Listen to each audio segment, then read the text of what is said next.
Hello there folks, my name is Spoonks and welcome back to another episode of Box Office Chat. This is the show where I break down the top 5 domestic box office results, see where each movie landed, and see how well each movie did. So let's get started. Number 5 was Drop, opening with $7.3 million this weekend domestically and $9 million worldwide. This kind of surprised me. I was expecting a bigger turnout for this. As many of you who saw last week's episode, I thought this could benefit from the big marketing push I saw for the film and the strong reviews from critics, but it just didn't seem like there was enough interest in the movie despite the big marketing push. I guess the movie just wasn't sold really well to people watching all the advertising. It's clear that not a lot of people were as interested in checking this out as the previous Blumhouse films, The Woman in the Yard and Wolfman, unfortunately. But this is not we're not going to be all doom and gloom here, as because it is a Blumhouse film. It didn't cost that much to make. It was only $11 million this movie costed. So that's not too shabby, and certainly going to make the budget back within probably by tomorrow by the time this video is out. So that's all good said and done, and it seems that people who have seen the film are enjoying it. It got a B on CinemaScore, which is much better than the previous entries for Blumhouse, so maybe this will benefit from word of mouth and leg out. Isn't too many thrillers quite like this movie, so who knows, maybe it'll stand out from the crowd. But yeah, this is still a pretty lackluster opening, again, given my expectations for it and the solid reviews. You would have thought it would have led to a much bigger turnout, but again, I just guess the interest wasn't as high as I thought it would. So, you know, not terrible. Again, thanks to the budget and solid reception, maybe that'll boost this and give it the word of mouth it needs. But yeah, things still aren't too great for Drop, unfortunately. Number 4 was Warfare, opening with $8.3 million this weekend domestically. No international totals as of right now, so the worldwide number stays the same. Yeah, I didn't have much expectations for this movie, despite the fact that it was from Alex Garland, the guy behind Civil War, which was a massive hit for A24.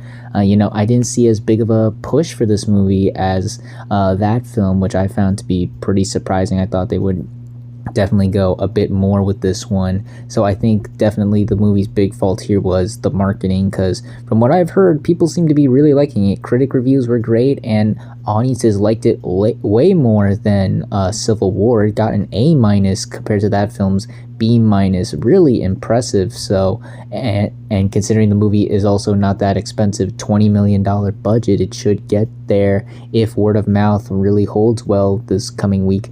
By the end of this week, hopefully, or at least get to the majority of that by the end of this week. Hopefully that turns out for the movie, because again, I think the biggest enemy of this film was the marketing. I didn't see much promos or ads for this, and that caused interest and buzz to be really low. So hopefully those who have seen it will encourage others to go check it out.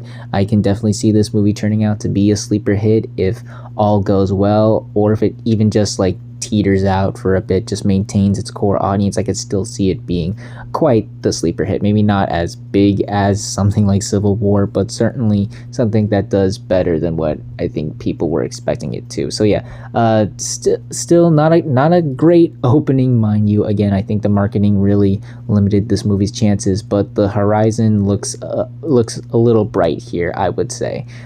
It's obviously there's a chance it could not benefit from this, and I look like a fool right now, but I'm gonna take the positive approach. I'm gonna be hopeful that the response to this movie turns out good on this end, because things do look solid for this movie's future. We're just gonna have to see if I'm right on this. But as far as its opening, it's fine. It's fine. It made a majority of its budget back, but thanks to the positive reception from people, I'm not gonna be hopeful. I'm probably just gonna be optimistic about where this movie goes down the road. Number 3 was The Amateur, opening with $14 million this weekend domestically and $32 million worldwide.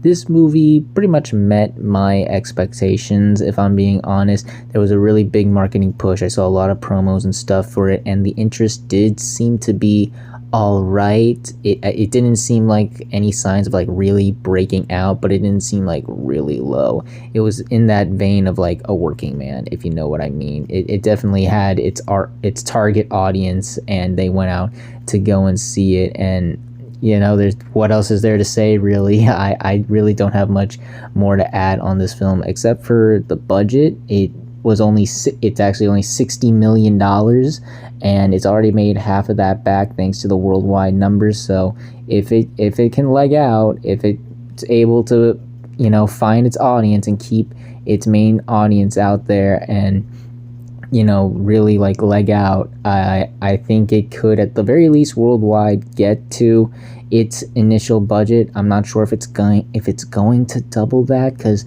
the response seems to be all right for this movie. It's only got a B+ on CinemaScore, so audiences are all right with it. Problem is that there is another big action thriller coming out in a couple weeks, so not a lot of time for this movie to grow. So we're just gonna have to wait and see how this movie does. But this is still not a bad opening, and from what I've seen, it's actually done a lot better than what most people thought it was, because I think a lot of people were not expecting great things for this movie. Rami Malek headlining this sort of action thriller, but it was able to reach this high despite its shortcomings, reviews being mixed, and just not general like audience hype for this thing. So yeah, still like most of the movies already mentioned, not bad, not great either. Gonna have to see where this goes in the coming weeks. I'm not sure if it'll really turn out to be the sleeper hit the studio's hoping for it, because again, there's competition, and we're actually about to head into the summer movie season, so it's going to need to put up a good fight. And the reception seems to be all right, but nothing too grand, like stuff like Warfare. So yeah, gonna be interesting to see where this movie goes. Definitely gonna keep our eyes on this one for sure. But as far as openings, like with the past couple, it's not terrible, not great either, perfectly fine. Number 2 was The King of Kings, opening with $19 million this weekend domestically. No international totals that I'm aware of right now, so the worldwide number stays the same. This is the second biggest opening for an animated film this year, topping The Day the Earth Blew Up, a Looney Tunes movie, and Night of the Zoopocalypse, but still sitting behind Dogman. It is also the fourth biggest opening for a family film this year, topping Paddington in Peru, but once again sitting behind Dogman, but also Snow White and a Minecraft movie. And it is the fifth biggest opening of the year overall, topping Mickey 17, A Working Man, Den of Thieves 2, The Amateur, and The Monkey, but still sitting behind Dogman, Snow White, Captain America Brave New World, and a Minecraft movie.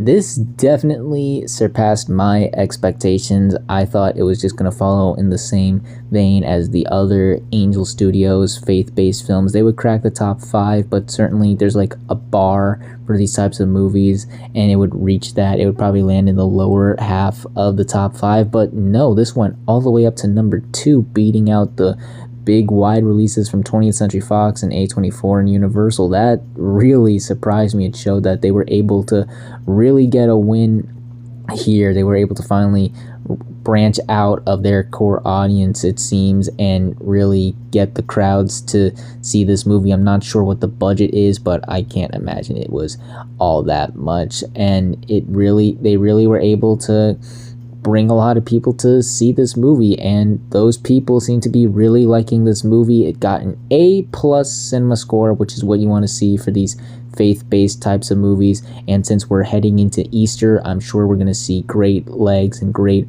hold on the horizon for sure. However, there is a big asterisk. It is an Angel Studios film, so it is following in the footsteps of the Pay It Forward program. So we really don't know how much of this is really accurate. It's definitely a big issue when it comes to talking about these types of movies. So, but we'll put an asterisk next to it. But even if so, this is still a really impressive total. The fact that it reached this high and was able to get this big of an audience to see it, because I myself did not see much advertising for it. I got a the trailer a couple times here, but nothing outside of that really. So the fact that I was able to make this much is really impressive, if I do say so myself. Yeah, really solid opening here. It looks like the reception has been really positive. People are gonna go out and see it for Easter holiday, of course, and yeah, overall a swell opening. And finally, let's end the video off with the number one movie of the weekend, which was once again a Minecraft movie, making $78 million this weekend, bringing its domestic total to $278 million, and its worldwide total to $552 million. Absolutely insane hold. Granted, it's nowhere near what Mario did, and I doubt it's gonna reach that film's ridiculous highs that film made back when it came out. I just think the response to that film was just a lot more positive, and people just genuinely liked that film more. This is definitely more of an irony towards the film, but this is still really damn impressive, especially when you consider the lukewarm reception this got from audiences. This should have seemed like, okay, we're gonna see a big drop here, but no, a lot of people went to go and check it out again. It shows that audiences may actually like this movie a lot more than what we seem, or many people are just hyping up a trend that's going on. Lots of teenagers trashing theaters and getting all rowdy over this movie, and maybe people want to see what the hullabaloo is about, and which is crazy, because I thought that would be the big thing that would steer people away from this, but it seems like it's not doing that at all. Maybe that's what's also helping it out, just being part of this phenomenon going on with this movie. Definitely interesting things we're seeing going on around this movie, of all things, but still mighty impressive run. It's about to crack 300 million domestically, on its way to 600 million, and we're just in this movie's second week.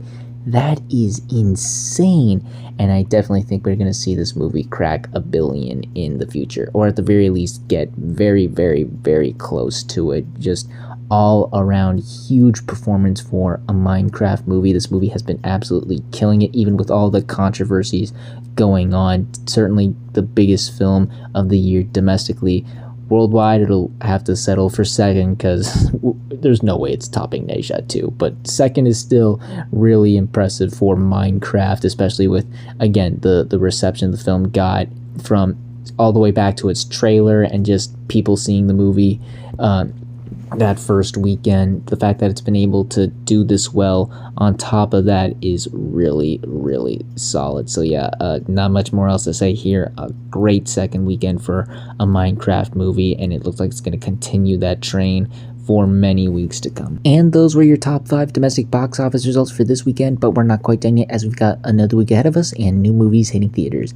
And this weekend we have one new major wide release, that film being Sinners. This is a new horror film from Ryan Coogler and stars Michael B. Jordan. He plays a pair of twins, and they're just living life in their small town until they realize some sinister, unnatural forces are wreaking havoc amongst their peers and just the little town in general. So now they must put a stop to it in however way they can. This movie has been quite the interesting movie to follow. This is Ryan Coogler's first horror film. Michael B. Jordan is playing two twins, and the supernatural forces are definitely eye-catching, to say the least. But that's not to say that the movie looks bad. It's just, this has definitely been quite the picture to follow these past couple months. And I think because of all of the things I just mentioned, everything put together into this movie, it has garnered a lot of interest and a huge amount of buzz. I've been seeing a lot of people getting really excited talking about this movie, and I think this is really going to be the first major horror film to break out. We've had a couple ones get lucky, like The Monkey and Hard Eyes for a short period, but it's been a pretty dour couple months for the horror genre. But I think this movie is going to be the one to really kick things into high gear. The marketing has been excellent. It has gotten quite the marketing push, especially from Warner Brothers, pushing this original horror movie. out right now. You really don't see anything original get this type of push or marketing. And like I said, the buzz is also electric. Once again, been seeing a lot of people talking about this movie. And the other big thing about this movie is, at the time of this recording, the movie is currently at 100% on Rotten Tomatoes, and the embargo was lifted a week ago given the time of this recording. So the fact that the movie has stayed at this level for this long is quite exceptional. Critics are loving this movie, and I think that's also going to give this the boost it needs. I don't know what else more to say. I'm not sure if it's going to top Minecraft, but it wouldn't surprise me if we see this movie deliver the goods this weekend. I think we're going to see some really solid, very surprising in a good way numbers for this movie. Have a lot of high expectations for this movie. Think it's really going to deliver this weekend, but we'll see how well this movie truly does, as well as the rest of the movies that land in the top 5 on the next Box Office Chat. And that's going to do it for this week's episode of Box Office Chat. What did you all think of the results? Were you satisfied, unsatisfied? Comment down below and let me know. If you like this video, hit the like button. If you like this channel, hit the subscribe button. Follow me on all those social media links right there. And until next time, everyone, stay sharp.